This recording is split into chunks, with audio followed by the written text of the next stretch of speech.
Hello， 大家好，欢迎收看本期小白测评，我是王炯。现在是北京时间3月27号上午的10点钟。华为在昨天晚上刚刚结束了 P30系列的全球发布会，这台机器也是华为上半年最重要的旗舰，也算是整个机圈来说上半年最受关注的机型之一。P30从之前的曝光就说有30倍的变焦，结果到最后一发布50倍了啊，非常逆天了啊！现在我们就去线下实际体验一下华为 P30系列，看看它实际上手怎么样。有没有那么旗舰？不客观这天小白测评，走着。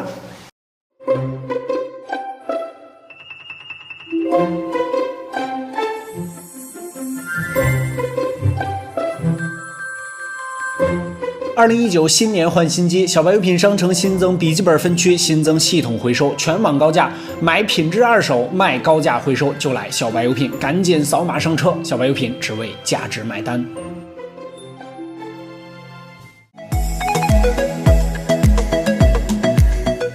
OK， 我首先上手的就是 P30 Pro 这次的天空之镜啊，整个这个颜色上呢非常的漂亮，但是我个人觉得可能有一点点偏女性化啊。Pro 的尺寸是6.47寸，整个手机拿在手里的质感非常像之前三星的手机，两侧的收边曲面屏，圈屏的曲率并不是特别大，在我使用的过程中并没有发现什么误触。边框上 Pro 版本是做到了3边等宽，也就是顶边和两边都是一样宽的，下巴呢稍微宽那么一点点，但是做的也是非常不错了。整个手机单手握持起来呢，虽然两边收的是很窄，但是这次华为也加入了全屏的手势啊，上滑返回、悬停多任务、左右滑动返回啊，这一套逻辑大家都已经非常熟悉了。背部的颜值呢就见仁见智了啊，模组里边是3颗主摄像头，看起来都已经非常大了。旁边还有一个小感叹号，最下边呢是 TOF 景深摄像头，这个摄像头的参数我就不再给大家介绍了。4000万的主摄，2000万的广角，另外这次最重要的也就是最下边的这一个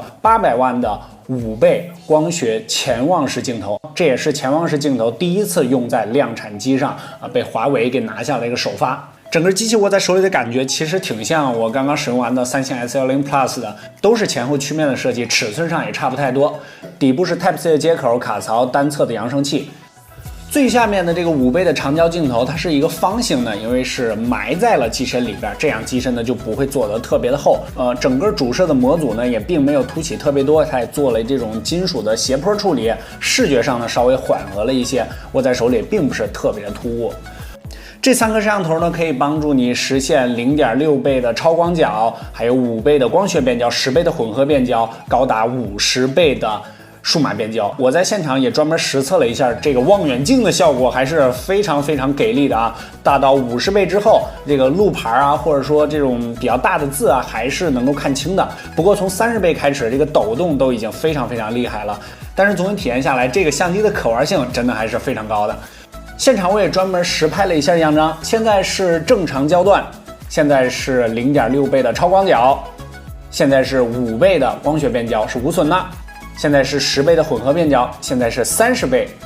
已经抖动非常严重。现在是50倍，已经非常难控制这个相机了啊！但是物体的大概情况呢，你还是能够看清楚。OK， 还是老规矩，在我们的微信公众号小白测评后台回复 P30这个关键字，本期视频的所有实拍样张你都可以详细查看原图。后期关于 P30和 P30 Pro 的详细数据，我们也会第一时间更新到我们的小白测评微信数据库里边，赶紧扫码上车。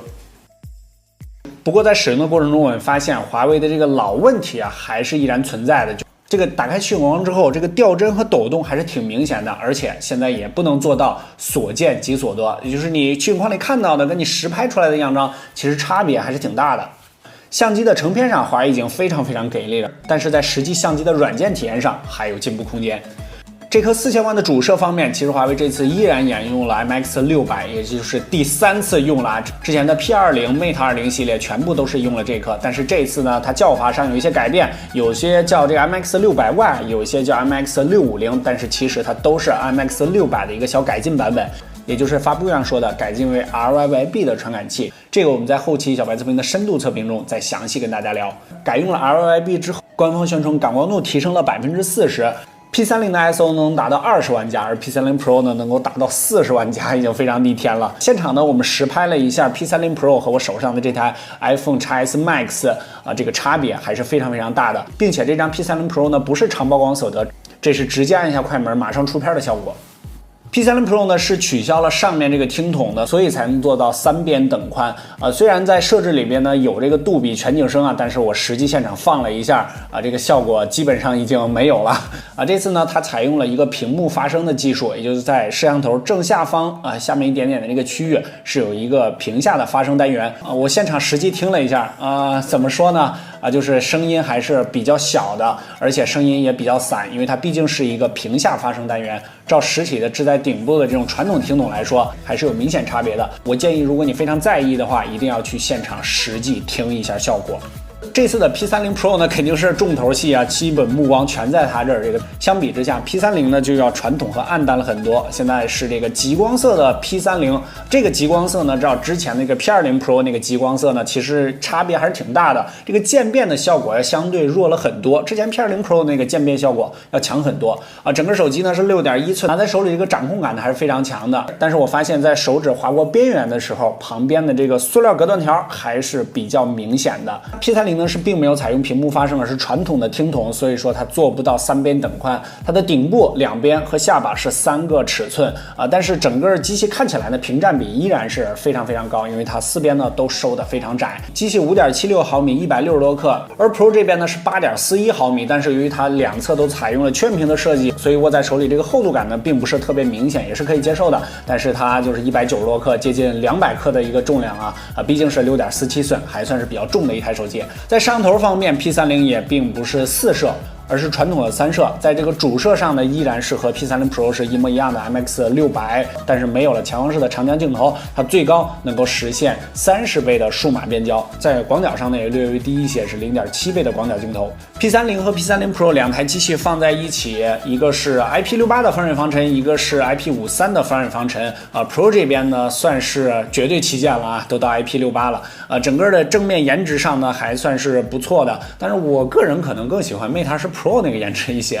都是采用了美人尖的设计，没有 3D 结构光，没有 3D 结构光。两者都是采用了屏下指纹，卡槽上和 Mate 20 Pro 那个是一样的，也就是正反插的 Nano 小卡，不过它可以插华为的自己的那个内存卡颜色的选择上呢，这次天空之镜是大热，但是我实际上手呢，我个人觉得这个颜色其实还是挺偏女性的黑色版呢，相对于这些花里胡哨的颜色就低调沉稳了很多，但是相对来说也是最普通的。这个珠光贝母呢，就是一个淡粉色的版本吧，有一点点的渐变，并不是特别的明显。另外还有一些小点，比如说这个展示机里边就有的这种测量距离的功能这个在 iPhone 上大家可能见过不过由于现场可能是演示机，这个效果非常差老是测不准或者闪退。另外在后背的材质上呢，这次我个人比较失望的一点就是这次并没有加入像之前 Mate 20 Pro 那个黄光时刻的工艺，无论是 P30 还是 P30 Pro 都没有，都是光滑的背板，无论是什么颜色相对来说 Mate 20 Pro 上那个黄光时刻的这个工艺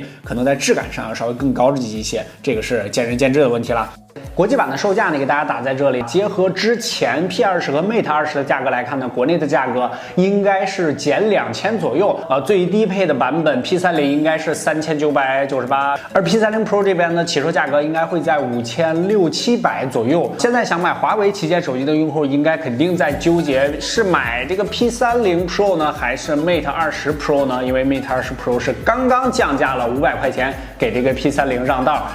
就目前来看我实际都上手完了，我觉得 Mate 20 Pro 呢还是一个非常不错的选择，因为价格稍微低了一些其实那个50倍的变焦呢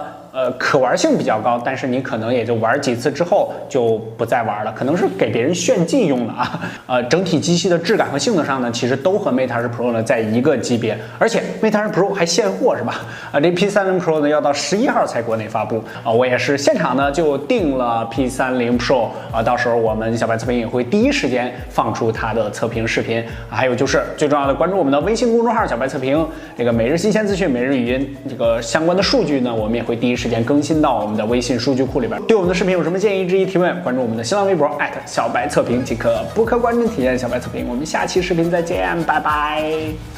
连续3天早起了，人都快晕了。